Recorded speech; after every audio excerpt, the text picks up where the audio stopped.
Hello दोस्तों, स्वागत है आपका मेरे यूट्यूब चैनल मोस्ट एंगे इन्फॉर्मेशन में। आज मैं एक नई इन्फॉर्मेशन लेके आया हूँ जो कि सीआईएसएफ फायरमैन 2024 की जो वैकेंसी आई है 1100 प्लस पदों पे, उसके बारे में मैं आपको बताने के लिए आया हूँ। साथ में मैं आपको बताऊँगा कि मेरे पिछली भर्ती में कितने अंक थे और मेरा सिलेक्शन पिछली भर्ती में हो नहीं पाया था, लेकिन अंक इतने थे कि अगर मैं दूसरे स्टेट से होता तो मेरा सिलेक्शन हो जाता। अभी मैं उसको भी बताने वाला हूँ, साथ में आपको दिखाऊँगा।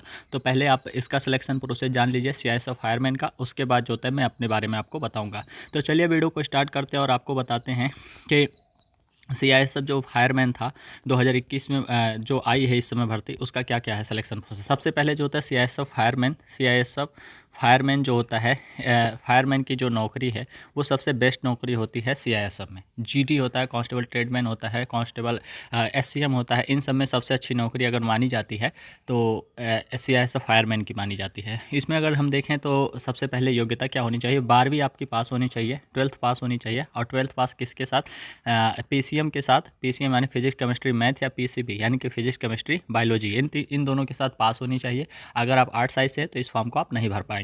और एक खास बात है इसकी कि इसमें जो होता है ओनली मेल कैंडिडेट जो होता है फॉर्म को अप्लाई कर सकते हैं, फीमेल कैंडिडेट इसमें फॉर्म अप्लाई नहीं कर पाएंगे।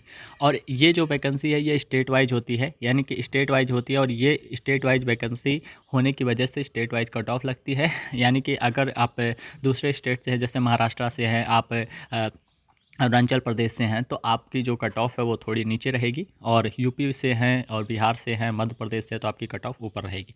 अब हम जान लेते हैं इसके सबसे पहले इसका चरण क्या होगा। तो सबसे पहले इसमें जो होता है पीईटी एम पीएसटी होगा, पीईटी और पीएसटी होगा।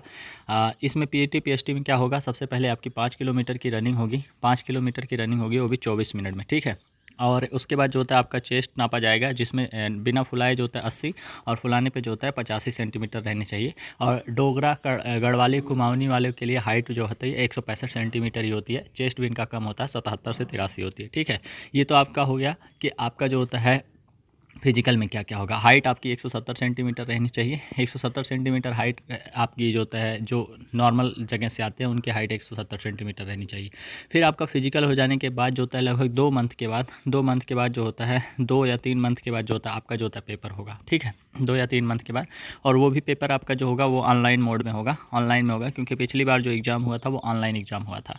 अब इसमें जो होता है पेपर में क्या आते हैं, 25 क्वेश्चन जो होता है रीजनिंग के आते हैं, ठीक है। 25 क्वेश्चन रीजनिंग के आते हैं। और जो होता है 25 क्वेश्चन जो होता है हिंदी या इंग्लिश जो होता है ऑप्शनल रहता है, जो आप चूज करना चाहे। फिर 25 क्वेश्चन मैथ के आते हैं, 25 क्वेश्चन मैथ के आते हैं, और 25 क्वेश्चन जो होता है जीएस के आते हैं, ठीक है। 25 क्वेश्चन जीएस के आते हैं। तो ये रहते हैं। और जो होता है सभी पेपर जो 100 नंबर का पेपर होता है और 2 घंटे का, ठीक है। 2 आवर का पेपर होता है और 100 नंबर का पेपर होता है। निगेटिव मार्किंग इसमें नहीं रहती है, ठीक है। निगेटिव मार्किंग इसमें नहीं रहती है। और निगेटिव मार्किंग नहीं रहने की वजह से काफ़ी लड़के जो होता है सब क्वेश्चन अटेम्प्ट करते हैं।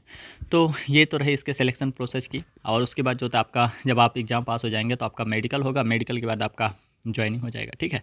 तो अब मेरा बात करें तो मेरा जो होता है पिछली बार जो होता है फिजिकल हुआ था नोएडा में मेरा फिजिकल हुआ था, ठीक है, सूरजपुर में। और वहाँ पे फिजिकल हुआ था 24 मिनट में जो होता है 5 किलोमीटर रेस मारना था। मैं 22 मिनट में आ गया था, 22 या 21 मिनट में मेरा रेस हो गया था। उसके बाद जो होता है पेपर हुआ, मेरा पेपर हुआ बरेली में, ठीक है। बरेली में मेरा पेपर हुआ।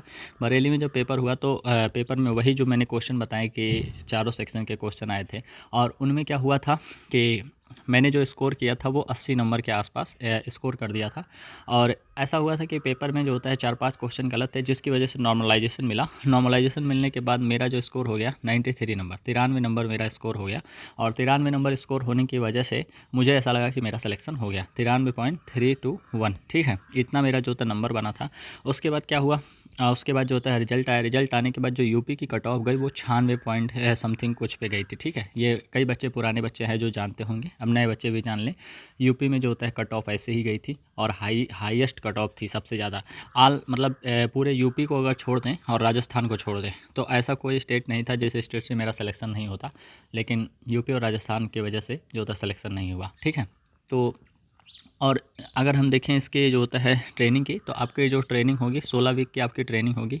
16 वीक की आपकी ट्रेनिंग वो भी कहाँ होगी, बड़वाहा में होगी, और शायद आरकोनम में होती है, और एक जगह और होती है। 3 जगह आपकी ट्रेनिंग होती है, क्योंकि मैं बड़वाहा में खुद ही ट्रेनिंग करके आया हूँ।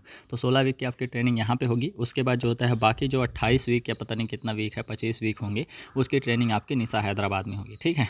और उसके बाद जो होता है आपको जो होता है भेज दिया जाएगा। तो ये पूरा सिलेक्शन प्रोसेस था। अभी मैं आपको अपना नंबर दिखा देता हूँ कि मेरा जो नंबर कितना आया था, इसके बारे में भी आपको दिखा देता हूँ। तो ये मेरा रिटन टेस्ट का नंबर है जो कि CISF फायरमैन का ही है। नाम देखिए मेरा, यहाँ पे नाम मेरा है, पिता का नाम, और नंबर मेरे देख लीजिए आप, नहीं तो आप लोग बोलेंगे कि मैं झूठ बोल रहा था। ऐसा कुछ नहीं है। और डॉक्यूमेंटेशन के लिए भी क्वालिफाई हुआ था, उसके बाद फाइनल मेरिट से मैं बाहर हो गया था। ठीक है, तो आप भी इसको ट्राई कर सकते हैं और अच्छी वैकेंसी है। अगर आप इसको ट्राई करेंगे तो आपका पक्का सिलेक्शन होगा। और अच्छे से मेहनत कीजिएगा एग्ज़ाम की तैयारी बात, और साथ में मेरे चैनल से जुड़े रहिए और जो इन्फॉर्मेशन मिलेगी मैं आपको बताऊंगा।